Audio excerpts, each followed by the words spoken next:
আসসালামু আলাইকুম। আজকে আপনাদেরকে দেখাবো আলিফের ৬টা ট্র্যাডিশনাল আতর। নাম্বার 1 হচ্ছে জান্নাতুল ফেরদাউস। এটা অনেকেই চিনেন, এটা হার্বালিক একটা পারফিউম, এটা অনেক কড়া। আর ২ নম্বরে আছে আমাদের রাশিক। এটা অনেকেই রাশা হিসেবে চিনেন। এটা একটু সুইট, একটু আগরবাতি টাইপের ঘ্রাণ করে। এটার পারফিউমের স্মেলটা অনেক ভালো, বাট এটা সবার জন্য না। আগেই বলেছি এগুলো সব হচ্ছে ট্র্যাডিশনাল আতর। ৩ নম্বরে হচ্ছে যে ওপেন বি2।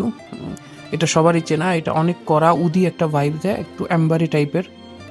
এগুলার প্রজেকশন, সবগুলোর প্রজেকশন মোটামুটি একদিনের উপরে টিকবে।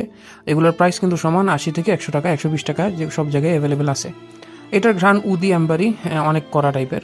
৩ নম্বরে আছে ম্যাগনেট। এটা একটু সিট্রেসি ভাইবের আতর। আপনি প্রথমে একটু সিট্রেসি ভাইব পাবেন, তারপর আপনি একটু বিটার নোট পাবেন এটার মধ্যে, একটু তেতো তেতো ভাব আছে আর কি, একটু ঝ্যাঙ্গা ঝ্যাঙ্গা টাইপের।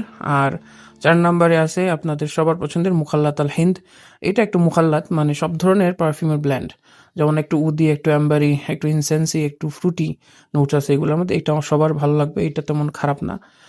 আর এটা হচ্ছে সবার লাস্টে সালমা। এটা সব থেকে সুইট একটা পারফিউম। সালমা অনেক পুরাতন একটা আতর, ট্রেডিশনাল আতর। এটা অনেক বেশি সুইট। আর যাদের মিষ্টি ভাল লাগে ওনাদের জন্য এটা পারফেক্ট, বাট অতিরিক্ত মিষ্টি এটা, এটা সবার জন্য না। যদি অতিরিক্ত মিষ্টি ভালো লাগে তাইলেই নেবেন। Thank you.